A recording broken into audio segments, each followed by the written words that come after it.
Seuls survivants de l'ère des dinosaures, les crocodiles du Nil règnent en maître sur les rivières africaines. Parfaitement adaptés à la vie aquatique, ces prédateurs redoutables chassent avec une patience infinie. Leur technique est imparable. Immergés et invisibles, ils attendent que la proie vienne à eux. Dans la réserve du Masai Mara, un vieux mâle dominant a établi son territoire à Kiboko. Chaque année, il connaît le rendez-vous immuable de la grande migration. Des milliers de zèbres et de gnous doivent franchir la rivière Mara, devenant ainsi des proies potentielles. Pour le chasseur, l'affût est la clé du succès. Une attaque est foudroyante.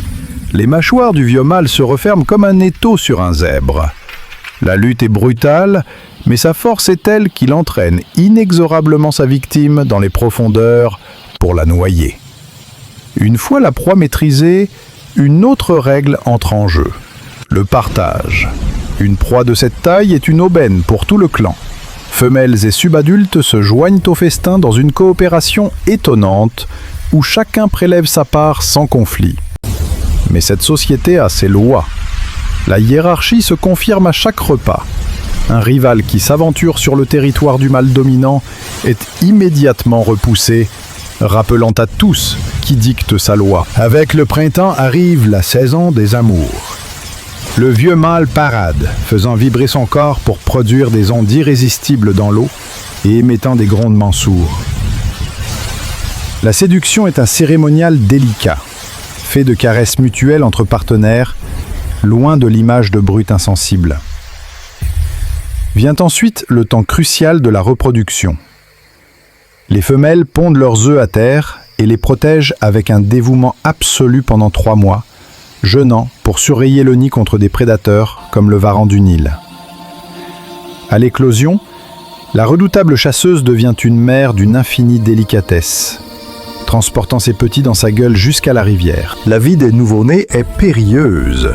Seuls 10% survivront à leur première année, confrontés aux oiseaux, aux poissons et même au cannibalisme de leurs aînés. Ils doivent rapidement apprendre à chasser, commençant par des insectes avant de maîtriser des proies plus grandes. Un jeune crocodile audacieux, après des années d'apprentissage, rejoint le territoire de Kiboko. Il devra alors apprendre les codes stricts de la hiérarchie, affronter la menace des hippopotames agressifs et trouver sa place lors des chasses collectives. Son intégration est difficile et il est souvent repoussé lors des repas, devant se contenter des restes. Le cycle annuel atteint son apogée avec le retour des immenses troupeaux de gnous. Pour le clan de Kiboko, c'est le temps de l'abondance. Le vieux mâle donne l'assaut, suivi par tous les membres du groupe. Le jeune crocodile, encore maladroit, rate ses proies mais observe et apprend. Il a devant lui une longue vie pour maîtriser le rôle de prédateur suprême, héritier d'une sagesse vieille de centaines de millions d'années. Herbivores. Les hippopotames sortent de la rivière chaque nuit pour partir se nourrir. Les jeunes en profitent pour jouer et confronter leurs forces. La nuit, les crocodiles voient mieux que la plupart des autres animaux. La femelle profite parfois de l'obscurité pour descendre bien vite boire à la rivière. Certains prédateurs ne dorment pas pour autant et guettent ce moment opportun.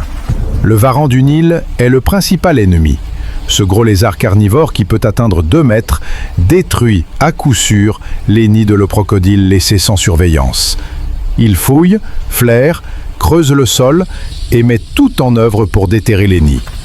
La jeune femelle doit maintenant se hisser jusqu'en haut de la berge. Elle avait choisi cet emplacement pour être protégée des inondations, mais n'avait pas prévu tous les risques. Gourmet, le varon, ne lui laissera que les coquilles. Plus les femelles crocodiles sont jeunes et inexpérimentées, plus leur nid est loin de la rivière. Lorsqu'elle arrive enfin, il est trop tard. Le varon se réfugie dans l'eau sur le champ.